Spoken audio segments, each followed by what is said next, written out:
Heat 2 for the BMW F900R Cup here at Donington Park, about to get underway in the somewhat overcast but mostly resplendent sunshine here in the East Midlands. And looking forward to this one because we've got a returning name on the front row of the grid. Reigning champion Thomas Strubwick is back in BMW F900Rs for the remainder of the season, hopefully, but at least for this weekend on his championship-winning bike. An interesting story to tell you about as the race unfolds. He's got Kieran Smith alongside him, as well as Josh Corner on that front row of the grid. But 22 riders heading off on their formation lap. Let's remind you then and have a look at the grid. So Kieran Smith on pole position with Thomas Strubwick and Josh Corner alongside. Then row 2 is headed by James Bull, Andy Williams and Kenny McLeod. Row 3, James Higginson, Aaron Spence and Harley Preble. Then Arnie Shelton, Reese Coates and Joe Carnell on row 4. Row 5 is Jordan Ashington, Luke Foreman and George Halliday, not Jorge Halliday, beg your pardon. It's spelled like Jorge, but it's pronounced George. Harry Gower hits row 6 with Nick Heath and Ben Ribicki alongside. Then it's Leon Wilton, David Glossop and Andy Booth, with Benji Compton completing the 22-rider strong field. Well, the riders then on their warm-up lap. A couple of minutes ago, Danny, we saw an absolutely phenomenal first heat between Nick Coates and Barry Burrell, which went right down to the checkered flag. This one, though, I think is going to be quite interesting, namely because, as we said, Thomas Strubwick, reigning champion, returning for the first time this season. Yeah, and obviously Kieran Smith, he's got somebody to learn from straight away. I know they've shared track together, and and Thomas has won on these bikes, so he knows how to ride these bikes well. But just coming from a different championship, it's going to take a little bit of time. So I think as we see the weekend go on, we're going to see Thomas get faster and faster. I think he's going to learn a lot from Kieran Smith in this race. He might beat him. He's going to be there, definitely. But I think he's got a smart head on his shoulders, and I think he's going to extract as much information as he can before the main event, especially in this heat race. Bit of housekeeping to run through for you. Benji Compton makes his return to the championship for the first time in a while. He's got a 6-position grid penalty for unfair contact with another rider, which stems from Snetterton last year, believe it or not. So they've carried over the penalty from about 14 months ago or so. Why not? Let's not forget. So Benji Compton, there he is, starts at the back of the grid on board the number 7. Let's see what forward progress he can make from 22nd and last place then, as the riders filter their way into positions ahead of the 8-lap heat race here this afternoon. Front row, just to remind you, Kieran Smith on pole position, Thomas Strubwick, and then Josh Corner as the green flag is waved at the back. 8 laps of action ready to go then. Eyes on the red lights on the top left corner of your screen. Wait for the revs to rise. Lights out and run away. Good start from Kieran Smith. Nice, though, from Thomas Strubwick off the front row as well. And they go side by side down to the first corner. In fact, Strubwick's got the whole shot initially, but Kieran Smith retaliates, looks for the move on the inside, but Strubwick has it covered off. So even though he's been off the bike for the best part of a year or so, he's not lost any of his racecraft on these F900R Cup machines as he leads down into Craner Curves for the first time. Josh Corner in the mix there as well. Looks like he might have lost the position to James Bull, but gets it back through on the inside of the old hairpin. So great battle already ensuing here between the top 4. Corner back through on Bull for 3rd place. Josh Corner just carried so much momentum through the old hairpin there. That was incredible. He seems to have really woke him up. His start was a little bit delayed, but that's woke him up, and I think he's going to have a right attack on his first lap. But Kieran Smith was 0.00001 seconds of close to taking out and having a collision with Strudwick in that turn 1. So close, and he was like, nope, he backed out of it. Yeah, phenomenal racing already here, and we're not even at the halfway stage of the first lap. We come down the hill in towards the pocket of S's. Strubwick it is that leads. Kieran Smith into 2nd then, and Josh Corner right on his coattails and into 3rd place. Thomas Strubwick, as we said, returning to the championship. I had a chat with him last night as Harley Preble goes over the curve on the inside. Move being made there by Kieran Smith. Does he get it done? He does, and Corner follows him through there as well. So 2 places lost in the space of 1 corner. But Strubwick's bike, believe it or not, has been on display at the Group 1 BMW Motorrad dealership down in Brighton. I said, is that the same bike that you raced on? He said, yeah, no, we just wheeled it out of the showroom, stuck a new set of boots on it, changed the fluids, and we're out here for the race this afternoon. He said, I can't damage it, though. It's got to be back on display first thing Tuesday morning. Sounds like my kind of racing, that does, Tom. But I think what we're going to see here, like Thomas Strubwick, let's talk about the fact that he has been racing other bikes this year. What's it going to mean for him now? it's going to mean that he's just going to try to extract. You know, they can sort of get 90%, 95% of the performance out of the bike straight away. You know, you can do that with quite a good level. And obviously be at the front. But that last little bit, what the others have got, where they're racing them all the time, as we see Corner there make the move. Lovely move into the old hairpin there. He's so fast through the bottom of Craner. And I want to keep talking about that, but I'm not going to now because the race is unfolding. It is, yeah. It's very hard to get that back. It's Josh Corner's having a phenomenal run of things, isn't he? Here now up into the lead of the race. And the top three have broken away from James Bull, who, despite having a good start on board the number 82, doesn't look like he's quite got the pace to live with the top three at the moment. The difficulty for those riders, though, is if they start involving themselves in squabbles as they are doing, it could just bring them back into the likes of James Bull, Andy Williams and Kenny McLeod, etc., who are, as you can see, not too far in the background. Into the foggy as we go, and Corner still leads the way on board the chase in the race in BMW, having a phenomenal run of things as he backs it in to the Melbourne Loop. He just looks intent with the way he's riding right now. He just looks like he's really intent. And I feel like the last time we saw him out track, he had lost a little bit of that. And I feel like he really looks confident and intent with the way he's riding right now. You know, he's made the moves quite quickly. You know, he looks good on the bike. He's carrying speed through the turns. He's hanging off the bike. He just looks good on the bike at the minute. And I think he's just done a 37.8 and he's qualifying times of 38.1. So he's definitely getting more comfortable with that bike every lap, Josh Corner is. Yeah, no doubt about it. Good battles going on here. Kenny McLeod in the mix, as well as Andy Williams in the middle on the board, the 63 rather, and the 82 of James Bull just directly in front of them. As we said, those three riders don't quite have the pace to live with the top three at the moment, but it looks like they're involved in a nice little battle for fourth place. Just to remind you, in the F900R Cup, top six, they will go through and, of course, get their grid drawn from a lottery, but the top 13 overall in this race are the ones who will qualify at the moment. Jordan Ashington is the rider who is on the bubble. He has got Luke Foreman, who is only about 0.3 of a second or so behind him at the moment. We'll see how that unravels as the race continues. Yeah, the top two seem to be breaking away here from Thomas Strudwick, but I thought James Bull was going to be a little bit faster. He got a good start and he was there with them, and you know, we've seen over the weekends previously that he's been able to really hang in there, but he's struggling a little bit so far. He qualified, you know, 8th overall, and he's struggling a little bit now, so I wonder what's going on there. Yeah, down in towards the foggy S as we go. James Bull, as you say, not necessarily having the pace to run with the top three, but having a good run of things nonetheless. He's had some strong results this year as James Bull in this championship. The rider from Southampton in Hampshire, quite a few podium places, about 5 or 6 of them over the course of 2025, and he'll be looking to try and add to that tally. Maybe not necessarily in the heat races, but you never know what may unravel in front of him. There's every opportunity for things, but again, so impressed with Josh Corner and Kieran Smith, especially with Thomas Strudwick. I mean, as we say, he won the championship here 12 months ago. Of course, it's going to take a bit of time to readapt to this bike after being on the sport bike in the Triumph rather, in the sport bike championship. But nonetheless, it's just good to see that Corner and Kieran Smith have really found another level in this championship, haven't they? Yeah, they definitely have, and it's you know, that might be because of the competition as well. You know, sometimes when there's better competition in the championship, it brings you up because you have to adapt. You know, we see that with British Superbikes this year with Bradley Ray, and we see a move being made there. The old Andy Williams, that was a lunge to the inside, wasn't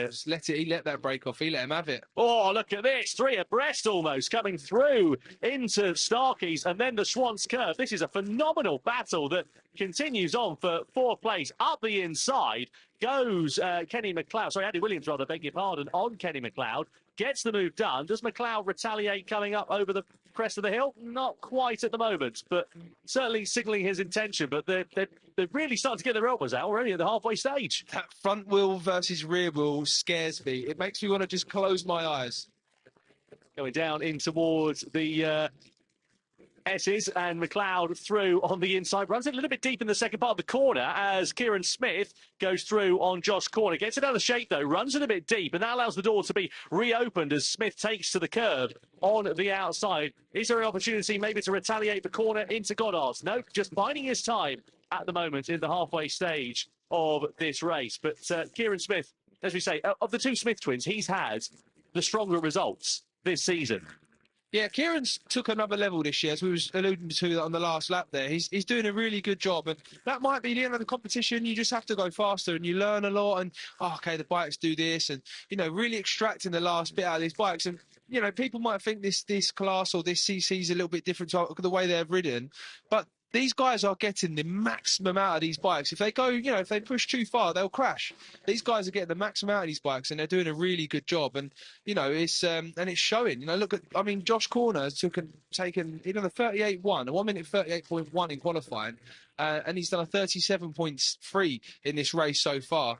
And so, you know, he took a massive chunk of time off, and that's really going to bode well for his main event. Yeah, no doubt about it. Kieran Smith leading the way. Just to be clear, by the way, there's no detriment at all to Christian Smith, his twin brother, who's also a phenomenal rider in this championship. But Kieran's results have been more consistently on the podium throughout the 2025 season as he leads the way on board that Batham's BMW. Down in towards the S's. On the inside goes Josh Corner. As you said, Danny, riding with a lot of intent here in this race. He just seems to be able to put that bike wherever he wants to. It just looks comfortable, yeah. Like the bike is backing in a little bit. You might see him a little bit sliding in there. Just looks confident, you know. And he's giving Kieran Smith a bit of a run for his money. And this is good for them guys. They're going to be learning about where they can push the limits, where's good for overtaking. And you know, Kieran Smith is good here. Look, if you watch his bike into this, he's able to really brake lane.